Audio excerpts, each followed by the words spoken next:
Alright, so friends, finally we get to the last of the three new offerings between Balaur Arms and Chen's collaborative effort, the Alexandria sword. Today we have two special guests, Vic and Jon of the Unsheathed Sword Review.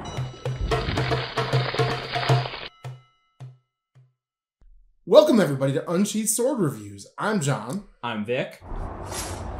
If you have not subscribed to their channel yet, what are you doing? Head there and hit that big juicy subscribe button on their awesome channel, featuring incredible content regarding swords. Real quick, just before we get started, just want to say thank you so much for reaching out. Definitely. Been a huge fan of your channel for years, man. Every time we watch one of your videos, I always learn something, so this is really exciting. Yeah, this is fantastic. It's a real big deal, and I'm very honored. Hello there, Vic and Jon. It's a delight to have you guys here talking about the Balaur Arms Alexandria today. Always a fan of your channel. Looking forward to another collaboration review on the Angus Trim new model. Excellent. Nice. Good stuff. Now, this sword is one of the new models as a collaboration between Kult Athena's in-house brand Balaur Arms and the renowned historical sword recreator Chen. We have reviewed their Kriegsmesser and Knights Templar sword before, and they are incredible offerings. So how does this Alexandria Arsenal Type 18C sword hold up? I am really pleasantly surprised with it. You know, knowing that Chen was the maker, I was expecting it to handle fairly well. I know they haven't made a whole lot of European swords though. I think the Rodaldo, is how you say it, was the first attempt at that. Mm-hmm. And I am actually blown away by this sword from a fit and finish standpoint and from a handling standpoint. How about you? I've done some extensive cutting on tatami mats at the Historical European Martial Arts Club, as well as some ball cutting at a beach. And there was some quite interesting findings. Some design issues, despite the sword overall being quite thoughtfully designed and very competently executed. I have cut with the sword and reviewed it alongside another reproduction of the Type 18C sword, the Albion Principe, which is usually seen as a benchmark for competition cutting in historical European martial art communities. Now this sword performed quite well compared to that one.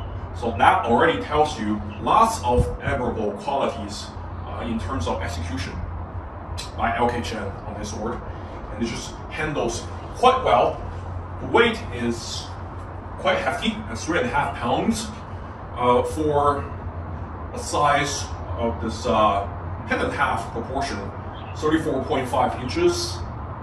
It's on the heavier end of the spectrum.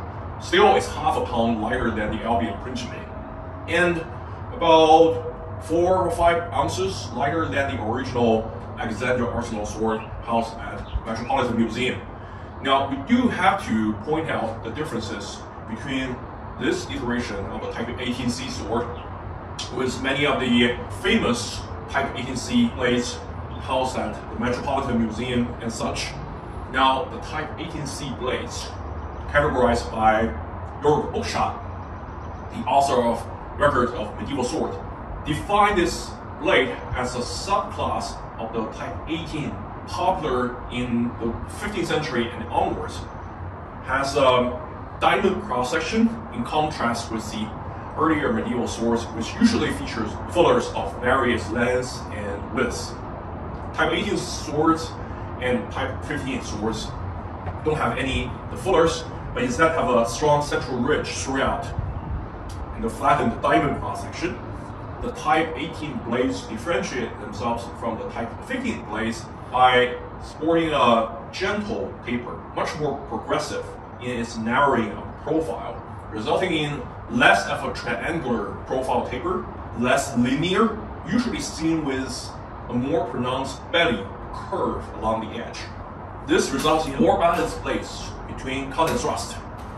The point is still very acute, yet still having some width on the upper portion not only ensures some mass compared to the Type 15 blades on the upper portion, the ideal cutting portion of the blade, but also have a like deepened bevel because there's some width, yet still has a rather acute point to penetrate thick protective fabric armor like gambeson and arming buttons. They're less specialized than the Type 15 swords at penetrating mail armor, busting mail rings under plate armor, and jab deeply into the flesh underneath. Now, if you look at the most famous example, the Alexandria arsenal sword, sometimes referred to as the Bashford Dean sword, which was purchased for the Metropolitan Museum by esteemed sword collector Bashford Dean in early 20th century. Compared to that one at the Metropolitan Museum, this one has a much more pronounced linear profile taper, resulting in a more triangular blade profile. In my comparison between this sword and the Alexandria sword recreated by Albion swords, you can definitely see that on the upper portion, the blade on Albion swords retain a much greater width. They have a linear narrowing strategy at the base, pretty much identical to this blade. But then, at the about 1/3 of the blade's length from the hilt, slows down and retains that width more aptly throughout the middle 1/3 of the blade. And then it picks up the pace of profile tapering again, start to progressively become more aggressive in the narrowing. Still, at the point of percussion, the blade is quite broad, as you can see. And then it just narrows down more rapidly in the last 1/3 of the blade, pretty much going back into the linear profile taper, resulting in a quite triangular transition to the tip. So the blade has a broad profile throughout, even though there's a lot of profile taper, yet the region near the point is quite acute, leading to an impression it's quite good at thrusting. Now this blade, in contrast, doesn't have that. It has a linear profile taper. If you scope down the blade, you see it's almost a straight line from the base to the upper portion of the blade. Tapering is quite linear in the narrowing down, and it only changes that rate of narrowing in the last portion before the tip. It starts to pick up a little bit, also resulting in an acute tip, although different, definitely from the one housed at the Metropolitan Museum.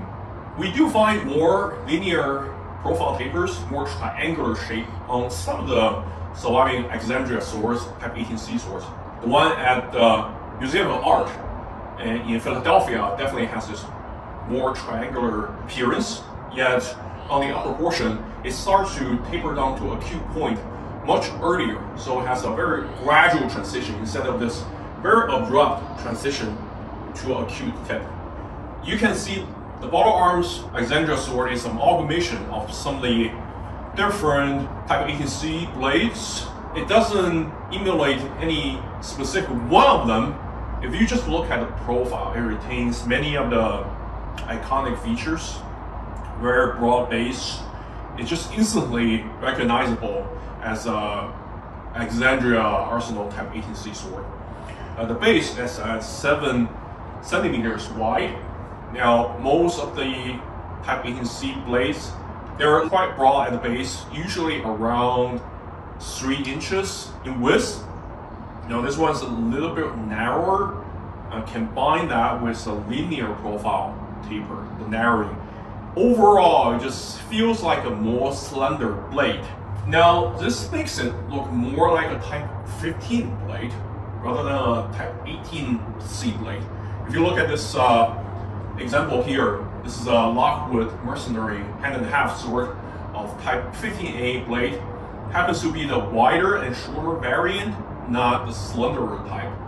You see that it also has the triangular profile, linear profile taper, iconic to the Type 15A swords. And you can see that, yes, the Type 15A is quite a bit narrower, even though it's still broad. You can see the profile here. Definitely similar to this Type 15A sword rather than some of the Type 18C blades.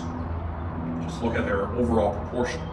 Now, handling wise, this results in a different mass distribution on the blade than the more stereotypical Type 18C blades. There's definitely less width on the upper portion, or just throughout the entire blade. Not to mention the base is already narrower. And if you flip to this plane, there's quite a bit of distal taper. There's a subtle hollow ground geometry. So the central ridge is more pronounced. It is a little bit thicker because there's a raised central ridge. It starts out over 6 millimeters thick on the central ridge and tapers down more or less in a linear fashion to about 2 millimeters. At 2 inches from the tip, I would say that combining with the acute profile taper, it just results in a blade that's very nimble and light despite of its heft. But it misses some of the imposing feature of a cleaving sword, typical associated with the Type XVIIIc blades. Yeah, I was absolutely floored by how nimble it is, given how much weight's in the blade and how wide it is and everything. It really is surprisingly nimble. And Vic and I were wondering if maybe it's almost not a little bit too nimble. Like maybe it should have a little bit more authority in the blade. The profile taper that it has is really, really extreme. Like when you're looking at other 18Cs, like, you know, the Principe, Alexandria, even Ronin katanas, it's a lot broader toward the tip. So I was wondering if you think that's why this is so nimble and maybe, like John said, a little too agile for an 18C? Cutting-wise, it still performs admirably because it's a very easy sword to accelerate, meaning that it requires less effort for you to reach the terminal velocity. Because of the mass distribution, it's quicker to accelerate and it's easier to stop than the most stereotypical Type 18C blades. Now, it's a little bit different than the Albion Principe and Alexandria, which is famous at doing much of the work for you. That lends to a very competent competition cutting grade sword. In comparison, in terms of handling between the Alexandria and the Principe. So, this feels much lighter. The critical area is smaller. The profile taper is more pronounced. Yeah, it feels good going through. This wheel pommel can get into the way sometimes. Generally speaking, much lighter sword, and they reach terminal velocity much faster than the Principe. Put this down and handle this Principe here. Much more substantial. Yeah. Once you get going, it's so easy to redirect. It just requires a lot of effort. With all this mass. Yeah. It takes much more effort, energy to reach the terminal velocity. So you just commit yourself a little more, which is suitable for a war sword. Early 15th century war sword. Yeah, you definitely would want more mass behind the blade to cut some, like if you're cutting through like hard targets or meat, for example. Right. And that's actually interesting. When you and Alien 2 did the review of the Messer from the LK Chen Messer, that they who made that again? It's still Balaur Arms and Balaur LK Arms. Chen. Yep. Yeah. You two had a different opinion on that because you really liked the way it handled, how light and fast it was, and he was of the opinion that having more mass on the blade would have make it felt more like a Messer and be better for this sort of cutting that we're talking about right now, like through harder targets or denser targets. But like I find for tatami, a nice light, fast blade like that is amazing. I think that's great. Excellent edge geometry. Singular bevel from the strong central ridge to the edge. So secondary bevel or micro bevel. Sharpened very well, although now it's a little bit dull, and there's a reason for that, which I'll talk about later. But out of the box, it definitely carries adequate sharpness for it to do some of the cutting competition. Now I will give this apexing, which is a final sharpening level, 9 out of 10, which is better than most of the swords by premium makers. although there's an issue about the scabbard potentially dulling the blade, which I'll talk about during our discussion of the scabbard. Honestly, this is one of the sharper swords I've ever gotten out of the box. I know a thing that you've probably experienced in your time collecting swords is a lot of manufacturers, sometimes even high-end ones, don't come with a really good edge. Good sharp edge. Yeah. And all the LK Chen swords that I have experienced with so far have at least come with decent edges, but this and the Kriegsmesser are probably the sharpest swords out the box that I've had. And I was really curious, again, watching both your video and Kyle's video of the Kriegsmesser. Both of you guys did a great job, by the way. It was crazy to see the inconsistency in the sharpening that his had. That surprised me. Yeah, and because this and my Kriegsmesser example that I have, consistently sharp. And very sharp. Yeah. Yeah, definitely. Not quite shaving sharp, but not that far away from it. Well, and I was going to say, too, like, not only are they very sharp, but one thing LK Chen does really well, I think, is they avoid secondary bevels when they sharpen. So, like, I have their New Dao, and it's the same thing. Like, it's pretty much a straight line from the base of the blade all the way to the edge. There's almost no secondary bevel at all. That's the same. Continuous. Yeah, there's almost no secondary bevel at all, which I think it probably doesn't even need to be as sharp as it is to cut well because of that. At the time I cut at the Academy's duello, this performed equally well as a Principe, even though they handle a little bit differently, but the result is quite similar. I would say this sword even has an edge over the Principe. Now, as a fighting implement, this one is a nimble, more maneuverable longsword. You can use it at duel or any context of sword fighting without any problem. You can even use it in one hand. If you have to hold the rein on your own horse, or holding a shield to stop arrows and bolts. So definitely a hand-and-a-half sword that can be used as a longsword. With these longsword techniques, no problem at all. It's a joy to handle, just like pretty much majority, or I would say all of LK Chen's offerings. However, it doesn't feel like a very hefty war sword like the original Alexandria sword.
And again, it's just so surprising, but given how much presence the blade looks like it has, it's just so wide. Mm-hmm. And then when you move it around, it's so nimble. It really is impressive. Like, they did a great job. Yeah, I do like the overall like aesthetics of it, because it kind of captures the, you know, spirit of what those 18C Alexandria arsenal swords look like. Right. You know what I mean?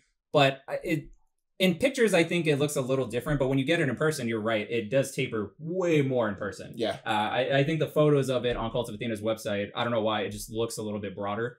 Shadow. Yeah, it's probably just the way they were photographed. But yeah, as a whole, though, like you said, for cutting performance, for just backyard cutting, you know, water bottles, for tatami, stuff like that, every person who I put this sword in their hands has just lit up smiling. Like, absolutely. It makes a novice feel like they know what they're doing. You know what I mean?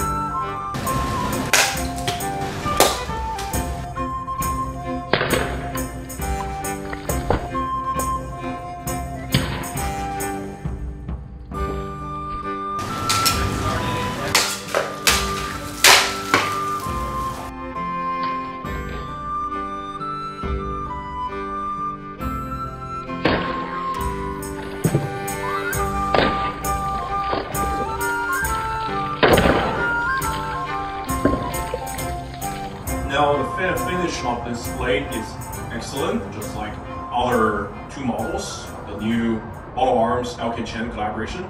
The hilt is quite well done with this stereotypical street crossguard, but with upswept curve at the end, found on most Alexandria 18C blades. The wheel pommel is quite large. It has a very pronounced tapering in the thickness, which is almost never found on budget and mid-level reproduction swords. So that's an excellent detail. Has this pin block found on many Alexandria arsenal swords. Not the one at the Metropolitan Museum though. It just has a plain pinning. And you can see the pin at the end of the pin block. It's quite completely executed. There's a central recess, quite a large one. It's more than 1 inch in diameter, so it removes a lot of mass from this large wheel pommel that contributes a little bit to the overall weight, 3.5 pounds. Heavy compared to other period long swords, but not so compared to other swords featuring the Type 18C blades. Now, you can place some of the pommel markers or precious stone in the central recess. I did put an antique coin inside the recess on one side. That makes the sword look a little bit more elegant. Otherwise, the inside of the central recess has a rough finish. Now, the large wheel pommel can get into the way if you hold it all the way down here next to the pommel. So you have to accommodate this big wheel pommel. Although it's tapered, so you can place your offhand partially on the pommel like this. Not a big deal, even though the edges still rub against your palm. You just get used to it. Not to mention that you don't really need to hold on too tight with your offhand. The main hand is what matters. The offhand is just there to provide some leverage. It's just a little bit less comfortable than sandstopper pommel, official pommel, pair pommels. But look, real pommels are historical to this type of blade, so I can appreciate that. The crossguard has some facets, so not just a plain flat bar. It has a tapering in the thickness. All of the lines of the geometry between different surfaces are quite crisp, but it's all rounded down, so there's no discomfort when you handle the sword. But your hand against the crossguard is very comfortable. So well done here. The gap on the crossguard tells the blade is quite small, a little bit larger than the ones you find on the Balaur Arms Knights Templar. And that one is just about as good as you can find on reproduction sword. This one is larger, but it's still better than most of the reproduction swords on the market. The aperture on the crossguard to receive the blade is pretty tight, although it can be close up further.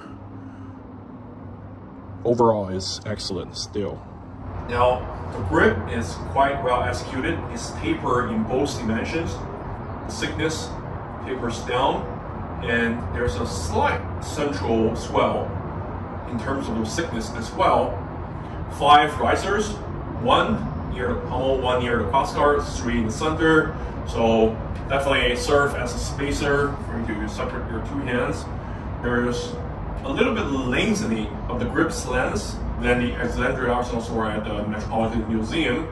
So this helps with just spacing out your 2 hands. They're not bunched together.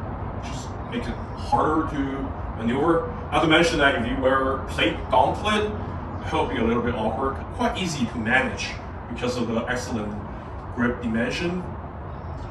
Thinner than it's wide, and it also locks the grip in your hand quite well. You can't really turn the quill on. It doesn't turn around in your hand. So that's a good sign for handling. The grip has a core impression texture on the leather binding. It's a very bold red color. I think it's quite appropriate for such an imposing sword. The grip is very comfortable. The quality of the leather is quite high. I will say that LK Chen has progressed quite a bit in terms of the grip quality, in terms of European swords. It's basically on par with many of the high-end reproduction swords. The transition to the pommel and the crossguard is quite well done. There's no ledges, no discomfort of any sort. If you use these thumb grips, quite comfortable. So it's a remarkable hilt overall. You beat me by 1 second. I was literally about to bring up the fit and finish. Yeah. So one thing that I really like about this, I love that the pommel and guard are stainless steel. I kind of wish more makers would do that. Absolutely. Don't have to worry about the rest so much. I think the pommel specifically is really, really well done here. And I think better than most swords you see at this price point. Because looking at it, it has dimension and it swells to a degree that you don't see on swords in this price range very often. And the pommel itself is buffed so clean. Like that's the peen is amazing. The peen is Albion barely level, see it. pretty much. So I really think that's great. I think the gap in the crossguard is pretty good. With the hollow grind, it's going to be a little bit harder to get a super tight fit, but I think more than acceptable for the price range. Mm-hmm. And I think that the cord wrap is pretty good. What do you think of the cord wrap? I like the cord wrap just fine, and I really like the risers that it has. I like the 3 risers in the middle, and I like the risers on either end. I really feel like that gives me a good idea of where my hand is on the piece. Mm-hmm. So I really enjoy that. And talking about the pommel, I mean, especially with what you said about the Ronin Katana version, I feel like LK Chen did like the exact opposite of what Ronin Katana did. They may have even overbuilt this pommel a little bit. You could tell this is a counterbalance. Yeah. It is a gigantic wheel pommel. Solid wheel pommel, which I really like about that. I feel like it really gives it good counterbalance. Only little nitpick about the cord wrap with the leather is just like the very end and the very top, the termination points. Mm-hmm. You can see the overlap of it not being dyed. I'm pretty sure I've seen other people's that show that too. Again, minor nitpick for this price range, not complaining. It's just a thing to point out that aesthetically that's not as pleasing as it could be. But for a sub $500 sword, I think the fit and finish is very good. Agreed. If you look at the leather wrapping towards the transition to the pommel and the guard, you can see it could have been tucked in to avoid the backside of the undyed leather. Not a big deal in terms of functionality, but if they fix that, it will further elevate the look of the sword. Overall, the fit and finish, I will give it a 9.5 out of 10, especially for the price point.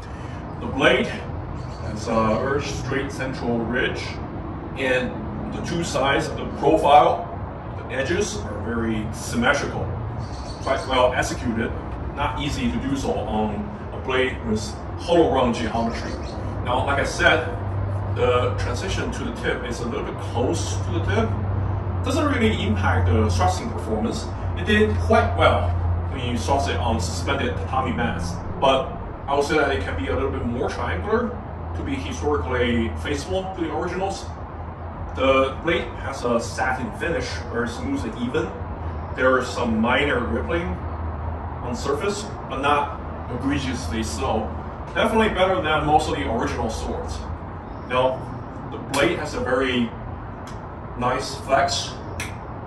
It feels rigid, it's not floppy when you move it around, but if there's an impact or if your edge alignment is subpar, the blade vibrates to absorb the extra shock, so there wouldn't be too much stress. And your hand doesn't feel it, so harmonically, it's quite well balanced. The vibration notes are in the right places. You can see the point of percussion. It's a little bit low on the blade. So ideally, you cut down here on the target. Now this sword is already a little bit short, so that's something to keep in mind if you do competition cutting. If you flex the blade, you can see it still feels quite rigid. Now, part of it comes from the shorter lengths. It's not a very long sword, after all. And the point of balance is at 3.5 inches, or 3 inches from the guard. It's quite close, even closer than the Alexandria Principe. It makes it quite easy to accelerate and redirect.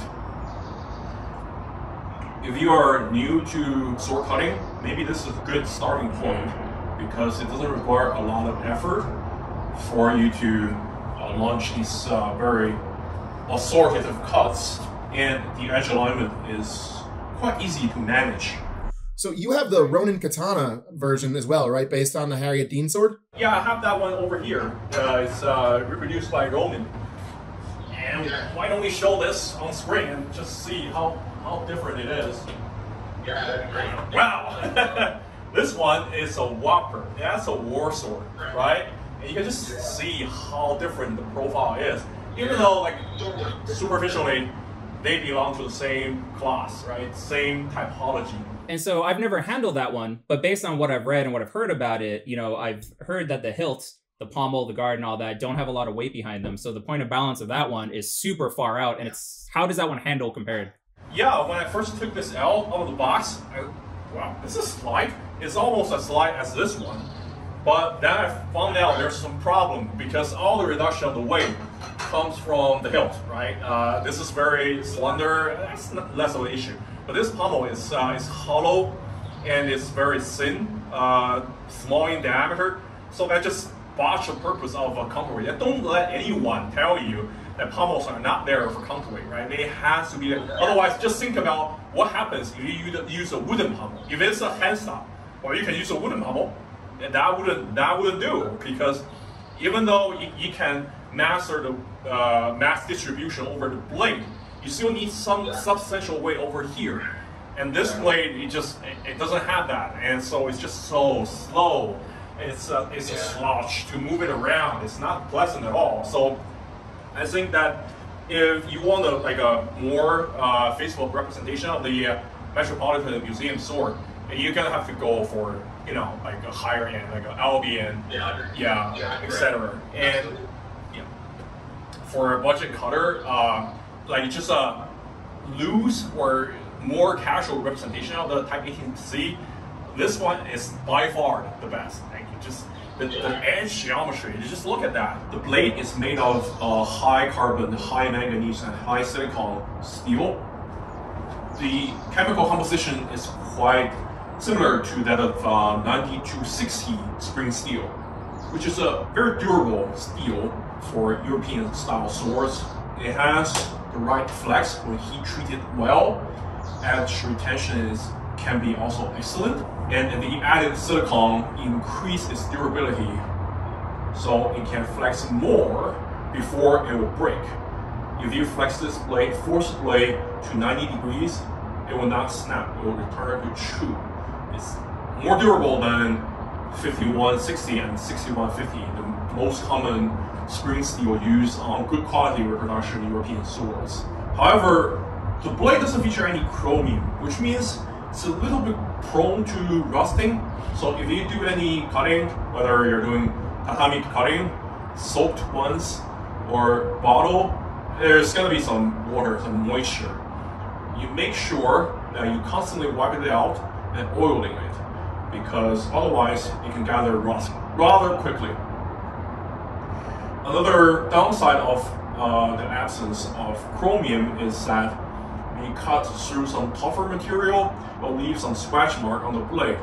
Although it doesn't show much on this satin finish, if you use the blade, I doubt you will care that much.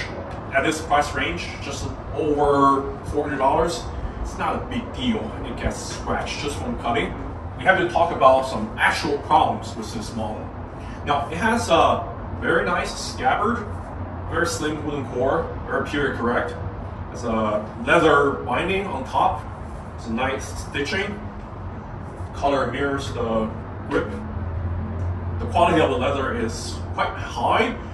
Some of the premium cow leather, according to Chen, but it's a little bit different than you will usually see on reproduction European scabbards. Now it has a very large shape, very long. It's quite simple, but there's some decoration here. Feel not overly plain. Up here is the problem. The metal locket extends all the way to the mouth of the scabbard. That is not necessarily a problem. And it features some ornamental filework depicting some arcs, presumably symbolizing Gothic architecture. But the metal components wrap all the way around the inside of the scabbard opening. As a result, the edges can rub against the metal when you sheath or unsheath the blade, gradually dulling it. I noticed that from the time I cut tatami mats at the Hema Club to the time when I cut bottles at the beach. Both edges have lost their initial keen apexing.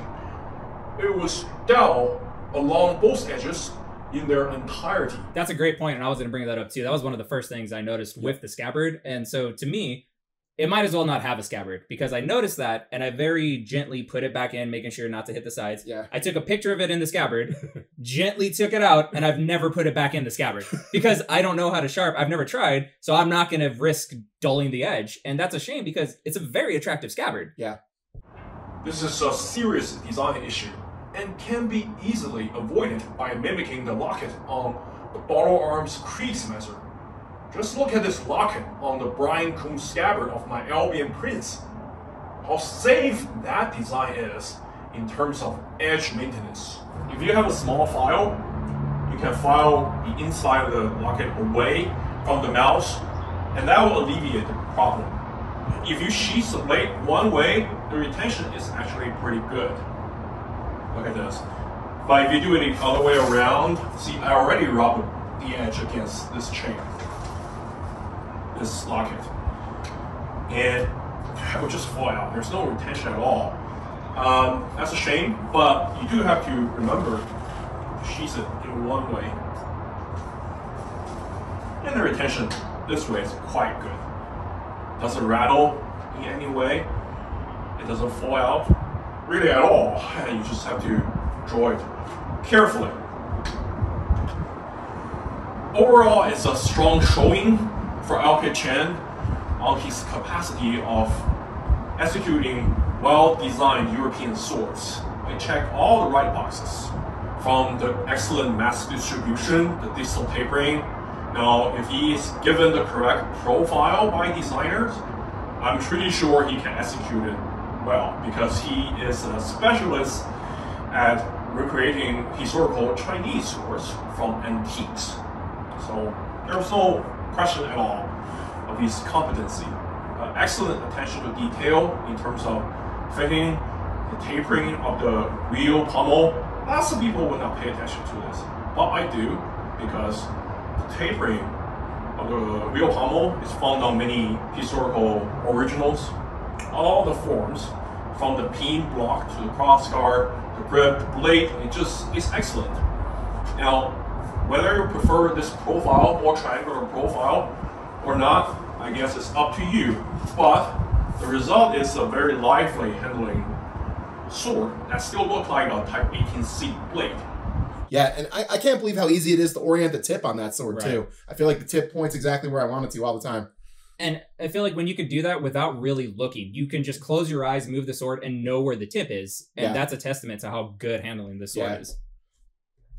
LK Chen, I really love how dedicated to history they are, the way they make their swords. Like, I've watched a bunch of their videos on the research that they do, more on the Chinese swords, like, you know, where they'll actually go in tombs and find swords and, like, measure them and make exact replicas. So, I mean, the fact that they did something even similar to the Alexandria makes me really happy. Right. Yeah. If you're into Chinese sword market and you're going to buy lots of swords from other companies, and they're good, they're durable and properly made, but they don't do anywhere near that amount of research.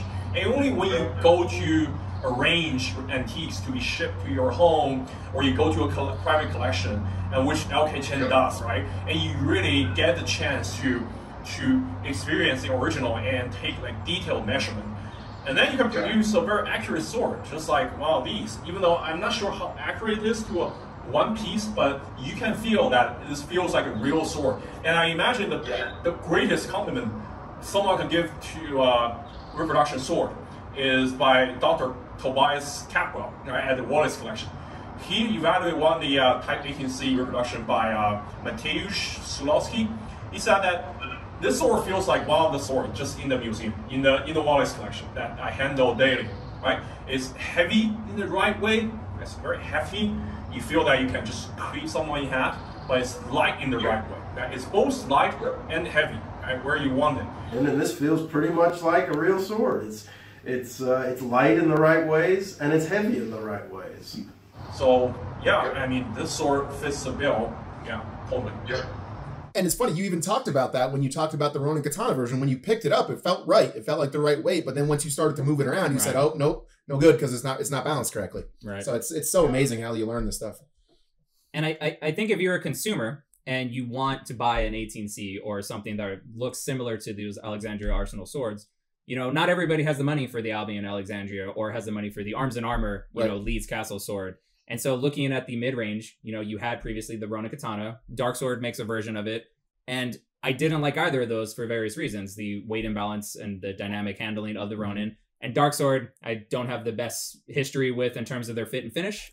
And I also prefer not paying $700 for a sword and having it show up covered in rust again. And then being told it's your problem. Yeah, so we could avoid that. But so when this sword popped up, and like you said, maybe not the most historical representation given the profile taper, but if you actually want to use the sword and go have fun cutting with it, this I would take in a heartbeat over the Ronin or the Dark Sword. Yeah, particularly for somebody that, like you said, can't afford the Principe. Because not everybody can spend that much money on a sword, and that's okay. Yep. And I like that there's a good option for people that's affordable. Yeah, absolutely.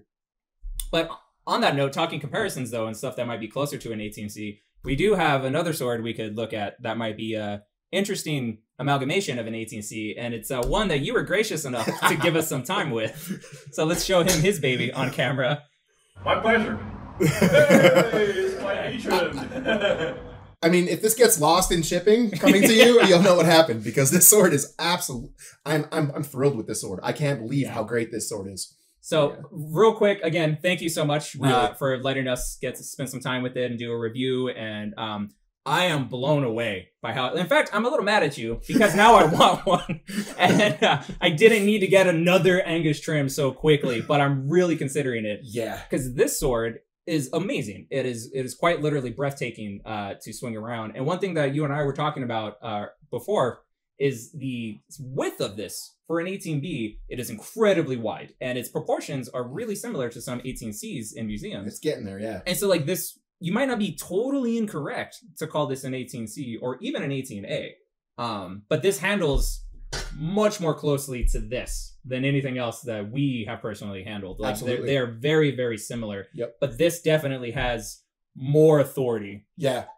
At the tip, right? I think that just that when you start collecting, just beginning, you become informed and you look at the stats, right? Weight, point of balance. It tells you like a small part of the story, how it handles. But it doesn't tell you the full story until you hold the sword, right? And it just, even when you hold the sword, you just hold it statically. Oh, I'm gonna hold it this way, we're gonna hold it out there, and you're gonna feel the weight and point of balance. That's just basics, physics. But when you start swinging, right, with intent, right, imagine someone is in front of you trying to kill you. You have to deflect their swords, right, and still do these maneuvers trying to hurt them. Be fast enough, be responsive, right? And you start to like just differentiate the good ones from the bad ones really quickly, and you feel that like, this sword would get me killed. I wouldn't want to fight with it. It almost feels like when I point this sword out there, it's my finger out there, right? Fingertip out there, rather than the sword. And some people just think this is goofy, right? With extension of your arm. What do you mean? But stick your arm out. You find out, the dimension here, the mass you carry near the shoulder, most amount of mass concentrated here, and it starts to taper down. Right? Not evenly, but generally it tapers down, and where it meets your hand near the wrist is the thinnest, right? That's just, you can move your hand naturally. And you have a sword, and it has to be a continuation. Wow, that's resounding clash. We've done that before, don't worry. Yeah, no damage. So it's a perfect testament of the heat treatment. You start to like throw the sword out. It feels like you have a 6 feet arm. So overall, I would say it's a win. And if they fix the lock-in issue, there's no doubt I would see level of sharpening, the apexing, and the edge geometry Chen provides. This can potentially be a candidate for a competition cutting sword. Now that would be interesting to see, isn't it? If you take one of these more affordable model to a historical European martial art cutting competition. I think if you do the final honing of the edges well, you stand a good chance of winning. At least do well in finals. Now, it's a very quick sword for you to redirect. Some of the more advanced competitions require you to do these double cuts or thrust after cut. Maybe first thrust in and then withdraw the sword and do a cut, or cutting it and then thrust into the chunk of the tatami mat that has been cut in half. So this sword is definitely capable. I am really happy to see that Athena is collaborating with Chen on making these new Balaur Arms models. I hope they listen to the community feedback and just improve these offerings. Like I said, they can all potentially be 10 out of the 10 material, especially for the price. Even if you charge these swords for $800, $1,000, I'll be rather happy. Thank you again to Vic and Jon for this collaborative review. It's always an absolute delight to have you guys here. Now, if you like the review between us and the Unsheathed Sword Review, please make sure to like and subscribe to both of our channels.